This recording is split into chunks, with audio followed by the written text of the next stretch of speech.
वैसे एक बात है भाभी जी, आपके पास सूट्स और साड़ी का कलेक्शन बहुत अच्छा है।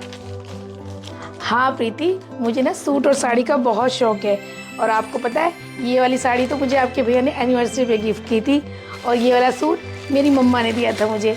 और ये दोनों सूट मैंने लाजपत नगर मार्केट से खरीदे थे अपने लिए।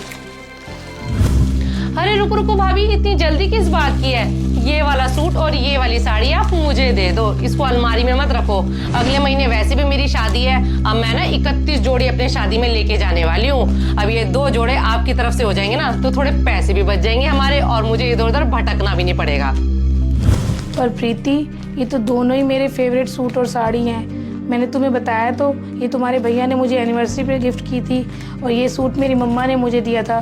तुम्हें कभी भी पहनना हो तुम ले जाना, मैं तुम्हें मना थोड़ी ना करूँगी कभी। क्या भाभी जी, अब आप मेरे को छोटी छोटी सी चीजों के लिए मना करने लग गए? आप तो ऐसे कर रहे हो कि मैंने आपकी कोई जमीन जायदाद मांग ली। अच्छा वो मम्मी आप भी आ गए। मैंने भाभी से ये सूट साड़ी क्या मांग लिया, भाभी की तो जान ही निकल गई। वैसे तो बहुत बड़ी बड़ी बातें करती हो कि तुम मेरी ननंद नहीं हो, मेरी छोटी बहन हो। देख लिया ननंद के लिए प्यार आपका मैंने। प्रीति, तुमने तो मेरी बात का गलत मतलब ही निकाल लिया। मैंने तुम्हें कभी भी अपनी ननंद नहीं माना, हमेशा अपनी छोटी बहन ही माना है। अरे बहू, तुझे किस चीज की कमी है इस घर में? और तू सूट और साड़ी के लिए मना कर रही है? तुझे तो अच्छी तरह से पता है मेरी बेटी 1 महीने की मेहमान है इस घर में। मम्मी जी, मैं ये सूट साड़ी के लिए प्रीति को मना नहीं कर रही हूँ। ये दोनों सूट और साड़ी मेरे फेवरेट हैं, और मैंने यही सोचा था कि प्रीति की शादी में ना मैं इन दोनों को पहनूंगी। बहू, जब मेरी शादी हुई थी ना, मेरी ननद जिस चीज पे हाथ रखती थी ना, मैं दे देती थी। और तू प्रीति को दे दे, ज्यादा भाव मत खा। मम्मी ऐसा है, शादी से पहले भाभी जी ने अपने घर इतना कुछ तो देखा नहीं है, तभी तो इनका दिल इतना छोटा है। इनके तो परिवार का खर्चा इतना मुश्किल से निकलता है, और कहाँ हमारा इतना बड़ा घर परिवार और कहाँ इनका घर परिवार। पकड़ो भाभी अपनी साड़ी और अपना सूट, मुझे नहीं चाहिए। प्रीति, तुम नाराज मत हो। तुम्हें ये दोनों सूट साड़ी पसंद है ना, तुम इन्हें ले लो।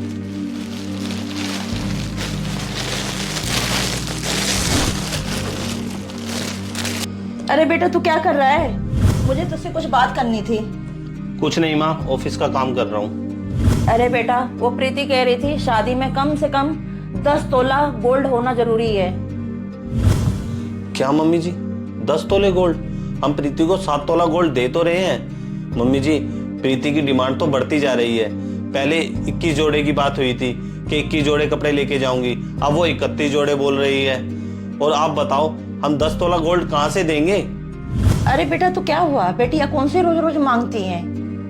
माना मम्मी, बेटियों को रोज रोज नहीं दिया जाता, लेकिन जितनी चादर होती है उतने ही तो पैर पसारने चाहिए। हम 7 तोला सोना दे तो रहे हैं, अब 3 तोला और कहाँ से लाए?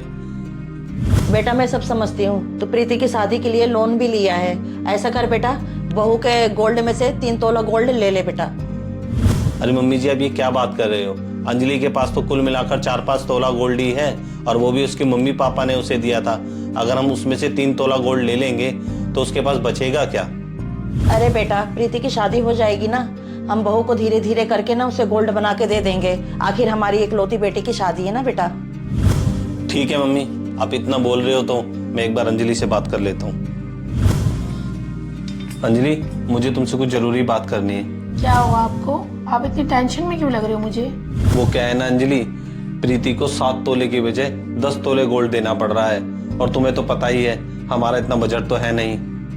हाँ, मुझे सब पता है। प्रीति की शादी में ना जरूर से ज्यादा खर्चा हो रहा है। पहले वो 21 जोड़ी कपड़ों के लिए बोल रही थी, अब 31 जोड़ी कपड़ों के लिए बोल रही है। उसकी ना डिमांड दिन पे दिन बढ़ती ही जा रही है। हाँ, प्रीति ने माँ से कहा है कि उसे 7 तोले नहीं 10 तोले गोल्ड चाहिए, और माँ भी इस बात का मुझ पर दबाव बना रही है। अरे बहन, तुम?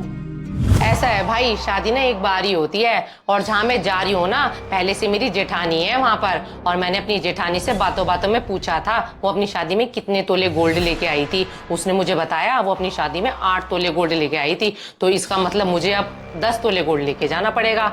अगर मैं 10 तोले गोल्ड लेके जाऊंगी ना, तो हमेशा उससे ऊपर रहूंगी और अपनी इज्जत बनाए रखूंगी। बहन, तू अपनी जेठानी की नकल क्यों कर रही है? सबका अपना अपना हिसाब होता है, और तुझे तो पता ही है कि घर पे मैं अकेला ही हूँ कमाने वाला। प्रीति, मेरा मतलब वो नहीं था। हमने पहले से ही 7 तोला सोना खरीद के रखा हुआ है। अब एकदम से 3 तोले सोने के पैसे कहाँ से लाएंगे? मम्मी देख लिया अपनी बहू की हरकतें। अरे बहू, हम कौन सा कह रहे हैं गोल्ड खरीदने के लिए? तेरे पास जो पड़ा है वो प्रीति को दे दे, हम तुझे धीरे धीरे बनवा देंगे।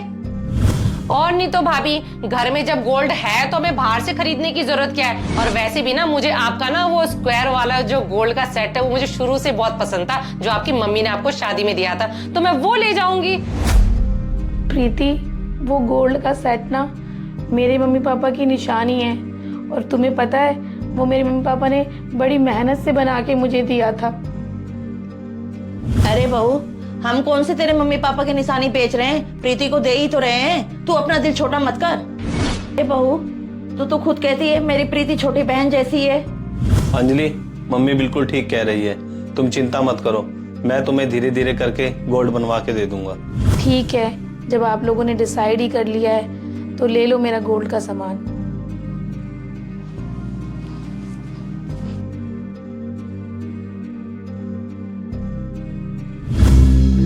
मम्मी, क्या हुआ बेटा? तू अचानक बगैर फोन किए? सब ठीक तो है वहाँ पे? मम्मी कुछ भी ठीक नहीं है। अब मैं दोबारा कभी नहीं जाऊंगी अपने ससुराल, वो लोग बिल्कुल भी अच्छे नहीं है। बहन, पहले तो तू रोना बंद कर और कुछ तो बता, तू अपना ससुराल छोड़कर आ गई है, क्या हुआ? भाई ससुराल नहीं छोड़ के आती तो क्या करती? मेरी सास ने और मेरी ननद ने मेरा जीना हराम करके रखा हुआ था। क्या कह रहे हो दीदी? जीना हराम कर रखा है? पर आपकी सास और आपकी ननद तो बहुत अच्छे हैं, वो तो देखने से बिल्कुल लगते ही नहीं है कि ऐसा कर सकते हैं। बहू, तू चुप रहे, तुझे कुछ नहीं पता। बेटा, इसकी सास ने ना अपनी बेटी को ना सिर पे चढ़ा रखा है। माँ बेटी ने मेरी बेटी का जीना हराम कर दिया। क्या? ऐसा क्या कर दिया उन्होंने तेरे साथ? भाई तुझे मैं क्या बताऊं, मेरी सास ना मेरा सारा सामान उठाकर अपनी बेटी को दे देती है। एक बारी भी मेरे बारे में नहीं सोचती कि मेरे दिल पर क्या बीतती होगी। अच्छा, वैसे ये तो बहुत गलत बात है। बेटा तुझे पता नहीं है वो माँ बेटी कितनी लालची है। मेरी बेटी के सामान के ऊपर माँ बेटी की नजर रहती है। पता नहीं किस कंगले परिवार में मैं कर दी शादी। क्या मम्मी जी, कंगला परिवार? दिखने में तो बड़े खाते पीते घर के लगते हैं वो लोग। ऐसा है भाभी जी, जो दिखता है ना वो होता नहीं है, और वो जैसे दिखते हैं ना वो बिल्कुल भी वैसे नहीं है। पहले तो मेरी ननद ना मेरे कपड़े मेरे सामान मांगती थी, आज तो उसने हद ही कर दी। आज पता है क्या कहती है? भाभी अपने ये गोल्ड के कड़े दे दो। मम्मी मैंने तो साफ मना कर दिया, उन दोनों माँ बेटी को 4 बातें सुनाकर उनका घर छोड़ के यहाँ आ गई। मम्मी मैंने तो सोच लिया है उस कंगले और लालची परिवार में मैं कभी नहीं जाऊंगी लौट के। बेटा तूने बिल्कुल ठीक किया, ऐसे लोगों के साथ में ऐसे ही करना चाहिए। क्या मम्मी जी, ऐसे लोगों के साथ हमेशा ऐसा ही करना चाहिए? एक बात बोलो मम्मी जी, वो कहते हैं ना कर्म हमेशा लौट कर ही वापस आते हैं। आज जिस वजह से प्रीति अपना ससुराल छोड़कर यहाँ आके बैठी है, वही सब तो आप दोनों ने मिलकर मेरे साथ भी किया है। प्रीति, तुम भी तो हमेशा मेरी मनपसंद चीजें मुझसे ले लेती थी, क्या तुमने कभी सोचा कि मुझे कैसा लगता होगा? और तो और प्रीति, तुमने मुझे कितनी बातें सुनाई कि मैं कंगले परिवार से हूँ, मैंने अपने परिवार में कुछ नहीं देखा, मेरा दिल छोटा है। इसके बावजूद भी मैंने तुम्हें और मम्मी जी को कभी पलट के जवाब नहीं दिया, क्योंकि मेरे माँ बाप ने ना मुझे अच्छे संस्कार दिए हैं। प्रीति, तुम्हारी ननद ने तुम्हारे गोल्ड के कंगन मांगे और तुम अपना घर छोड़ के आ गई।